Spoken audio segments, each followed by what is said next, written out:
গত কয়েকদিনের টানা বৃষ্টি আর উজানের ঢলে আবারও উতলা দেশের বিভিন্ন স্থানের নদ নদী। প্রচণ্ড পানির চাপে রংপুরের গঙ্গাচড়ার মহিপুরের দ্বিতীয় তিস্তা সেতুর রক্ষা বাঁধে তীব্র ভাঙন দেখা দিয়েছে।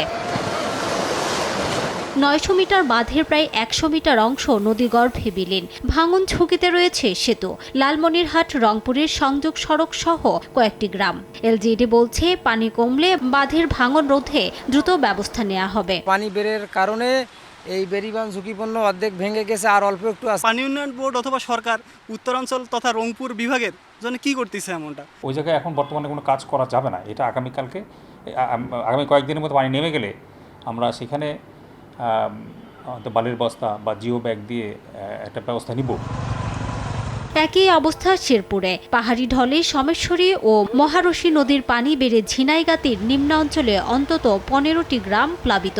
পানি ঢুকে পড়েছে ঝিনাইগাতি বাজারেও। বাঁধ না থাকার কারণে অল্প বৃষ্টিতে অল্প ঢলেই আমাদের এই রাস্তাগুলো, মেন রাস্তাগুলো তলিয়ে যায়। পানি আসার পরে বাড়িঘর ভাঙিয়ে নিয়ে গেছে, নদী গর্ভে চলে গেছে। কুষ্টিয়ায় পদ্মা ও গড়াই নদীর তাণ্ডবে হুমকির মুখে সরকারি স্থাপনা, বসতবাড়ি ও ফসলি জমি। ভাঙন থেকে রক্ষা পেতে স্থায়ী বাঁধ নির্মাণের দাবি এলাকাবাসীর। আমার ঘরদুয়ার সব গাঙ্গ ভরে গেছে। বাড়িঘর করার মতো কোনো জায়গা নাই, আমাদের অবস্থা খুব খারাপ। যেহেতু পানির পরিমাণটা অনেক বৃদ্ধি পেয়েছে এবং এই পানির পরিমাণটা একটু কমার পরে আমরা দেখে ওই জায়গাগুলোতে ভাঙন মেরামতের প্রয়োজনীয় উদ্যোগ গ্রহণ করব।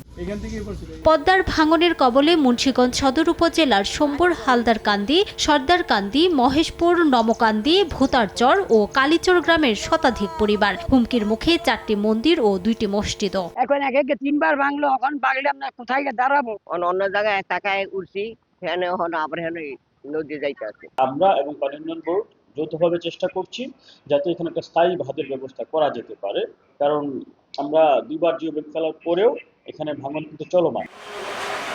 এদিকে গাইবান্ধায় থেমে থেমে হালকা ও ভারী বৃষ্টি হয়। এতে জেলা শহরের বেশিরভাগ সড়কে হাঁটু পানি জমে যায়। ভোগান্তিতে পড়ে যানবাহন, স্কুলগামী শিক্ষার্থীরা। দোকানে পানি ঢুকে পড়ায় বন্ধ হয়ে যায় বিভিন্ন ব্যবসা প্রতিষ্ঠান। পরিকল্পিত ড্রেনেজ ব্যবস্থা না থাকার কারণে এমন পরিস্থিতি, অভিযোগ এলাকাবাসীর। রিমু সিদ্দিক, সময় সংবাদ।